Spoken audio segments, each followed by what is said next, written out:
जय जगन्नाथ नमस्कार दर्शक बंधु आपण देखुंत ओडिशा न्यूज हेडलाइंस लाइव चलतु जानिबा आज दिन केतोटी गुरुत्वपूर्ण खबर से वीडियो को शेष पर्यंत देखूँ और गोटे लाइक कर दिंतु ता सहित जदि आम चैनल को नुआ आछंती चैनल को सब्सक्राइब करी पाखरे आसुवा बेल आइकन को प्रेस कर दिंतु जहाद्वारा आपण मैंने ओडिशा तथा देश विदेश ताजा खबर पाणीपाग सूचना और ब्रेकिंग न्यूज सबुठारु प्रथमे आपण पाखरे पहुंच जावा चलतु आरंभ करिया आज 10टी बड़ खबर राज्य में भत्ता को नहीं आसिला बड़ अपडेट भत्ता पाउथवा हिताधिकारी आसी बड़ खबर आसंता 15 दिन मध्य भत्ता बंटन समस्यार समाधान हेबो बोली घोषणा करिसेंती राज्य भाजपा सभापति मनमोहन सामल नुआ सॉफ्टवेयर लागू हेबा परे गत 2 मास धरी ऑनलाइन माध्यम रे भत्ता पाउथवा लोक माने समस्यार सम्मुखीन हेउथिले अन्यपटे जो माने कैश आकार भत्ता पाउथिले सेमानको एपरि समस्या सामना करियाको पड़ी नाही बोली से स्पष्ट करिसेंती से कहिसेंती केंद्र और राज्य सरकार मिलित भावे व्यवस्थार सुधार पई काम करूछंती एवं नुआ सॉफ्टवेयर उन्नयन काम चलीछि जे हिताधिकारी माने ए पर्यंत भत्ता पाई नांती सेमानको बकेया टंका एककालीन भावे प्रदान करा जिवो बोली से निश्चित करिसेंती। परवर्ती खबर सरकारी कर्मचारी कार्य दक्षता मूल्य जून 30 सुधा सो कार्य दक्षता रिपोर्ट राज्यर सरकारी कर्मचारी आसी एक गुरुत्वपूर्ण सूचना सो कार्य दक्षता रिपोर्ट बा सेल्फ अप्राइजल रिपोर्ट दाखलर समयसीमा वृद्धि पूर्व मे 31 थिबा शेष तारीख को बढ़ाई जून 30 2026 पर्यंत राज्य साधारण प्रशासन और जन अभियोग विभाग निर्देश अनुଯାयी समस्त सरकारी कर्मचारी को ऑनलाइन रे निज कार्य दक्षता रिपोर्ट दाखल करने को यापर अगस्ट 31 सुधा रिपोर्टिंग अथॉरिटी अक्टोबर 31 सुधा समीक्षक और डिसेम्बर 31 सुधा चूड़ांत अधिकारी निज मतामत देवे। परवर्ती खबर ओडिशार बेलपणा सुवर्णरेखा आंब को प्रधानमंत्री प्रशंसा 134तम मन की बात कार्यक्रम में ओडिशार प्रशंसा करिसेंती प्रधानमंत्री नरेंद्र मोदी ग्रीष्म प्रवाह समय सतर्क रहिबाकू परामर्श देई ओडिशार पारंपरिक बेलपणा पीबाकू देशवासी को सुपारिश करिसेंती। या सहित ओडिशार प्रसिद्ध सुवर्णरेखा आंबर मध्य भूरी भूरी प्रशंसा करिसेंती प्रधानमंत्री। मन की बात रे ओडिशार एही दुई स्वतंत्र परिचय को उल्लेख करिया परे राज्यवासी मध्य खुशीर माहौल देखा जाइछि। परवर्ती खबर राज्यपाल एडीसी भाव नियुक्त हेले आईपीएस अनन्या अवस्थी आईपीएस अधिकारी अनन्या अवस्थी को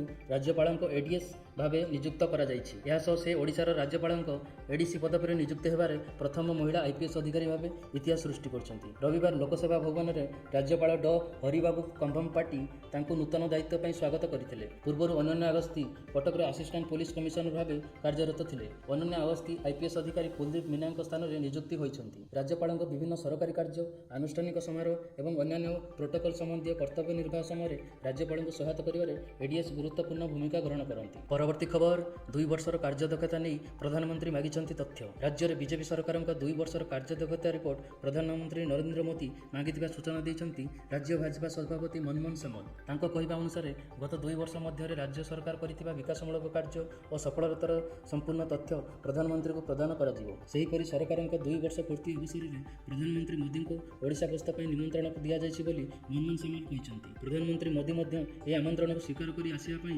आग्रह प्रकाश करथिबा से कहिसंती। परवर्ती खबर पेट्रोल डीजेल उपरे टिकस ह्रास कले सरकार विश्व तैल संकट मध्य भारत सरकार पेट्रोल एवं डीजेल उपरे रप्तानी शुल्क ह्रास करी एक बड़ निष्पत्ति नेइछंती। भारत सरकार शनिवार घोषणा करिसंती जे जून 1 तारिख पेट्रोल डीजेल एवं विमान टर्बाइन इंधन उपरे रप्तानी शुल्क ह्रास कराଯିବ। पेट्रोल उपरे शुल्क प्रति लिटर 1.50 टଙ୍କା एवं डीजेल उपरे 13.50 टଙ୍କା ह्रास कराଯାଇଛି। एटीएफ उपरे शुल्क प्रति लिटर 9.50 टଙ୍କା ह्रास कराଯାଇଛି। ଏହି ପଦକ୍ଷେପକୁ ତୈଳ कंपनी गुड़िक एक बड़ आश्वस्ति भाव में देखा जाउछि। परवर्ती खबर प्रतिरक्षा क्षेत्र में भारतर बड़ धमाका भारत एवं प्रतिरक्षा क्षेत्र में एक विश्व रप्तानीकारी होगाकू जाउछि। भारत वियतनाम को घातक ब्रह्मोस क्षेपणास्त्र विक्रय करने एक ऐतिहासिक चुक्ति स्वाक्षर करिछि। इंडोनेशिया सहित समान चुक्ति शेष पर्यायर पहुंची प्राय 6000 कोटी मूल्यर यह प्रतिरक्षा चुक्ति दक्षिण पूर्व एशिया रे भारतर रणनैतिक प्रभाव एवं अस्त्रशस्त्र रप्तानी उभय को वृद्धि करिवो। परवर्ती खबर औषध किणुवा रोगी आसी एक गुरुत्वपूर्ण खबर नेशनल फार्मास्यूटिकल प्राइसिंग अथॉरिटी बा एनपीपीए 30 जरूरी औषधर खुचुरा मूल्य निर्धारण करिछि। एते विटामिन D3 कैल्शियम एवं मिथाइल कोबालेमिन भली बहु प्रचलित औषध सामिल रही। यह औषध गुड़िक साधारणतः हाड़ मजबूत करने विटामिन अभाव और स्नायुजनित समस्यार चिकित्सा व्यवहृत हुए। विज्ञप्ति अनुଯାयी कैल्शियम एवं विटामिन भित्तिक टैबलेट्र मूल्य प्रति टैबलेट्र 19.78 टଙ୍କା धार्य कराଯାଇଛି। सेभଳି विटामिन D3 ओरालर मूल्य प्रति मिलीलिटर 19.91 टଙ୍କା धार्य कराଯାଇଛି। परवर्ती खबर ग्रीन कार्ड नहीं बयान बदलाइले डोनाल्ड ट्रम्प अमेरिकार ग्रीन कार्ड नीति को नहीं प्रवासी चिंता दूर कले। ट्रम्प प्रशासन स्पष्ट करिछि जे अधिकांश ग्रीन कार्ड आवेदनकारी आवेदन विचाराधीन थिबा समय अमेरिका छाड़िबा पड़िबो नाही। पूर्व यूएससीआईएस एक विवृत्ति पर प्रवासी मानक मध्य द्वंद्व और चिंता सृष्टि होइतिला। तेबे नूतन स्पष्टीकरण में कहुଯାଇଛି जे साधारण आवेदनकारी माने अमेरिका रही निज आवेदन प्रक्रिया जारी रखिपारिबे। परवर्ती खबर ओडिशा रे कालबैशाखी अलर्ट ट्रफ लाइन प्रभाव में आसंता 24 घंटे प्रबल वर्षा बिजुली घड़घड़ी झड़ पवन और गुआपथर वर्षा संभावना रही।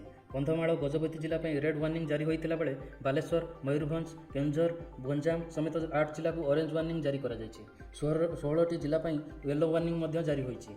जिलागुड़िक है भद्रक जाजपुर केन्द्रापड़ा जगतसिंहपुर कटक सुंदरगढ़ बरगढ़ अनुगुल ढेंकानाल बौद्ध नुआपड़ा बलांगीर कोरापुट मालकानगिरी पुरी और खोर्धा जिला। पवनर वेग घंटा प्रति 60 ରୁ 70 किलोमीटर पर्यंत बहीपे। आसंता 5 तारिख पर्यंत कालबैशाखी प्रभाव जारी रहिब विभाग सूचना देछि। परवर्ती खबर गुजरात को परास्त कर बेंगालुरु चैंपियन। आईपीएल 2026 रे royal Challengers Bengaluru Gujarat titans को 5 विकेट परास्त कर चैंपियन होइछि। एथिसहित बेंगालुरु क्रमागत द्वितीय थर आईपीएल ट्रॉफी हातेबार सौभाग्य अर्जन करिछि। बेंगालुरु टीम 2025 रे चैंपियन होइथिला।